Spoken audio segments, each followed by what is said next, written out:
Are the Tennessee Volunteers the new top dog in college football? I think it's a fair question to be asked. They won the game last night in Neyland Stadium against Kentucky 44-6. It was a ranked matchup. There was a lot of conversation all week long leading into this game. Is Tennessee going to look ahead? They got to go to Athens next week. That's going to be a big-time matchup. Classic look-ahead spot, right? Wrong. Absolutely zero look ahead from the Tennessee Vols. And we talk about it a lot with this program, but taking on the persona of your head coach is a real thing. And Josh Heupel, quiet, confident, collected, just matter of fact, it was all business. And even after the game, I mean, the atmosphere was electric. They had the dark mode uniforms on. You would have expected a little bit more of a jubilation. And not to say they weren't happy, but you could tell it was just, yep, another box checked.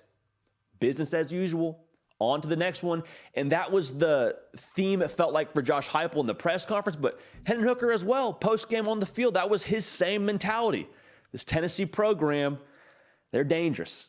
They're extremely dangerous, which goes without saying, as we have seen them be dangerous many, many times throughout the past few weeks. I'm JD Piquel. This is The Hard Count. If you haven't yet joined the party, subscribe. Come join the party. We're live on Tuesday. We're live on Thursdays. We want you a part of this. Shout out to the Tennessee faithful that have already done so. We love you. Your Vols are rolling. Last night was an absolute clinic. As Kentucky left the stadium last night, I would imagine they received a t-shirt and a juice box, and Tennessee said, hey, thanks so much for coming. Hope you learned something at the clinic tonight. Because that's really what it was. I mean, talk about execution at an elite level. That was, like we talked about, a clinic. Hendon Hooker, 76% completion percentage. He was out there playing 7-on-7. Hyatt is probably as good as anyone right now in the country, and he plays so well in this system. I don't want to get into the whole, well, he's a system wide receiver. People on Twitter talking about, it's easy to run, wide open downfield. How do you think he got wide open downfield, huh? They drew it up for him. And then when they draw it up for him, when it's there, when there's money on the table, Hyatt doesn't leave anything out there. And so credit to that program and the way they've executed and the way they've gotten players in position to be successful. That's what great programs do, what great coaches do, and then players capitalize on it. The run game throughout the year for Tennessee has continued to be the batteries for the offense. That run game allows everything else to work.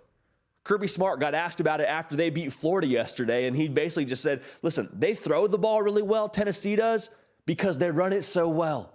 Guys, they're a good running football team. That's how they're allowed to allow Jalin Hyatt to be deep downfield wide open. And the run game last night, like we talked about, clinical, 4.5 yards a carry, just allowed everything else to run and roll. And this game really was over in the third quarter. I mean, I know the score was 44-6, but it could have gotten a lot worse. You and I both know that. This game was very much so finished pretty early going. And while the offense was phenomenal, the offense was, I think, for the most part, kind of what we've come to expect from the Vols. Here's the scary part about last night. Tennessee last night had the defense to match.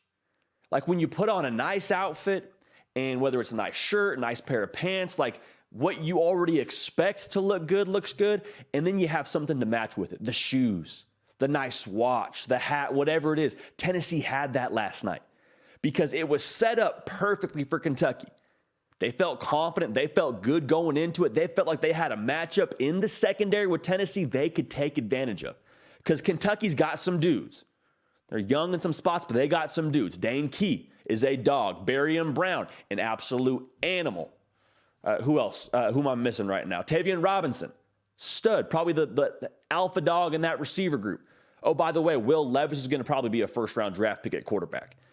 And this Tennessee secondary, statistically, the worst in the country in terms of yards per game given up through the air. So the stage is set. What's Tennessee going to do? It's teed up for Will Levis and company to come in there and play spoiler. And Tennessee secondary had 3 interceptions, held Will Levis to 98 yards passing, and 59% completion percentage. Coming into the game, Will Levis was 71%. And the thing that I was most impressed with, and it sort of shows up in the stat sheet by nature of those interceptions, but in man-to-man coverage, whenever it was a one-on-one situation for Tennessee and the ball's in the air, I felt like they played it pretty well. I mean, that third interception for Levis, that DB's running hip to hip and makes that acrobatic interception because he got his head around. He was in phase and good position and played the football in the air. Many a time, you'll see a defensive back panic when the ball's in the air and grab jersey, and it'll be a 15-yard penalty, and it's just a bad situation. That wasn't the case last night for Tennessee. They had the defense to match. Even more so, they had the secondary to match. That's a scary thing. So we've talked about this with Tennessee probably since, I would want to say, the Florida game. Ever since they won that game, we just talked about every single week for Tennessee. The exposure gets bigger. The stakes get higher, and the pressure is the privilege that continues to feed into this next game for Tennessee. Can be whatever they want it to be. We've said that week in and week out. And now you're going to Athens to play the defending national champions. This game is going to be the biggest thus far in the Josh Heupel era. And I think to kind of go back to the piece that we talked about at the beginning of this video, Tennessee is, I think you can make a very, very strong case, the top dog in college football. And the reason why we're slow to get on this train is because of something called cognitive dissonance. Essentially, our brains, when we see Tennessee and what they're doing on the field, we're slow to believe it because we haven't really seen it that recently before. Now, it's happened, don't get it twisted. They're, in a lot of ways, a blue blood program, but as of the last few years, there hasn't been a ton to write home about with Tennessee football. But right now, they've got 5 top 25 wins. They absolutely handled a ranked Kentucky team last night. And they're playing, in my opinion, the best offensive football in the country. And so I know they won 7 games last year. I know last year they lost by 28 to Alabama. And I know that, quite frankly, it's only year 2 under Josh Heupel. It's not supposed to happen like this. It's not supposed to be this quick of a revamp and get to this point. But I'm telling you, for Tennessee, it's time we start addressing them as an alpha dog in the college football landscape in 2022. We'll leave it at that. Again, I'm Jody Piquel. This has been The Hard Count. Nick Brake does the real heavy lifting. If you haven't yet subscribed to the channel, would love to have you along for the ride. Again, huge shout out to all the Tennessee faithful that have already done so. Come join the party. We'll see you all on Tuesday and Thursday live, but content coming out every single day, so make sure you're on the lookout for that. Until then, we're going to keep the party rolling, and we will see y'all next time.